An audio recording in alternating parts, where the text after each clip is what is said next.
for the past hour, we've went and we have spoken on how obvious it is that Israel's right. And how obvious it doesn't, that it just doesn't make any sense that people are supporting terrorism. But at the same point in time, how obvious is it that HaKadosh Baruch Hu is just telling us, rely on me. I got you. You are my people. I will take care of you. Don't rely on anyone else. Yes, we have to do our ishtadlus. Yes, the people that are in our army, we have to fight. And the people, we have to do everything politically, everything from all areas, we have to do. I'm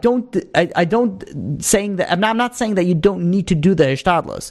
You do need to do the ishtadlus, but I feel like the area where people get anxious, what would the world think?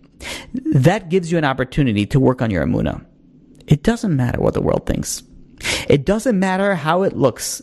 It doesn't matter if Israel's coming out on top or Israel's coming out on bottom. We have nothing to rely on other than HaKadosh Baruch Hu. We don't rely on anyone else, because if we rely on anyone else, says the Sha'ar B'tachon, says the Chovos Halevavos, Rabbeinu Bachya, it says, if you rely on anybody else, HaKadosh Baruch Hu says, you know what? Let them take care of you. We don't want that. We want to tell HaKadosh Baruch Hu, we rely only on you.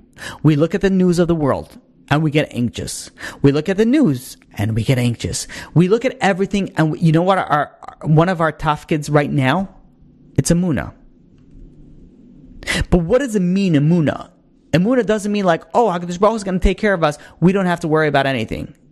That would be great if the sentence just ended there. But the sentence continues. And the continuation of that sentence is that yes, we have to rely only on HaKadosh Baruch Hu. But what are we doing for that? Are we doing tshuva? Are we doing ma'asim tovim? Are we learning Torah? Are we increasing in our achdus? Are we increasing in our tznius? Are we increasing in our shmiras hanayim? What are we doing?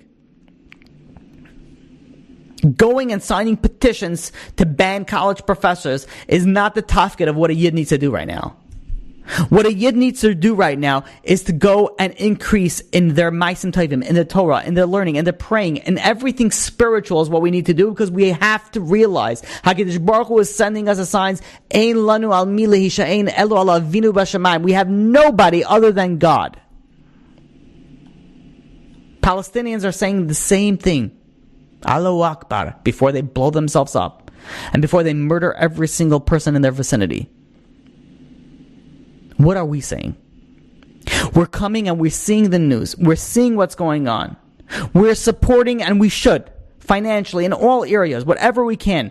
Pro-Israel, pro the IDF, pro everything that the Jewish nation is doing. But who are we relying on? HaKadosh Baruch Hu showed us very clearly, there's nothing that we can, no one that we can rely on other than HaKadosh Baruch Hu. So let us show HaKadosh Baruch Hu that we don't rely on anyone else other than you. By doing tshuva, ma'asim tovim, everything that we spoke about in the previous classes, just what are we doing to step up to the plate? You want to support Israel? You want to support, the war? Say a kapitel d'olam.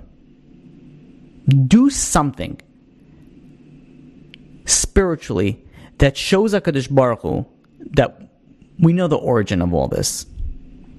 We know the source of all this. And we're here to say, we're back. HaKadosh Baruch Hu, we're coming back to you. We fell before, but we're not going to fall again. You don't need to send us any more reminders. We are coming back. And you want to know what the slogan of never again means? That's when we're telling HaKadosh Baruch Hu, you never have to remind us again. Because we know that we're Jewish, we're proud that we're Jewish, and we're going to do what's right and what needs to be done. And that's getting close to HaKadosh Baruch Hu.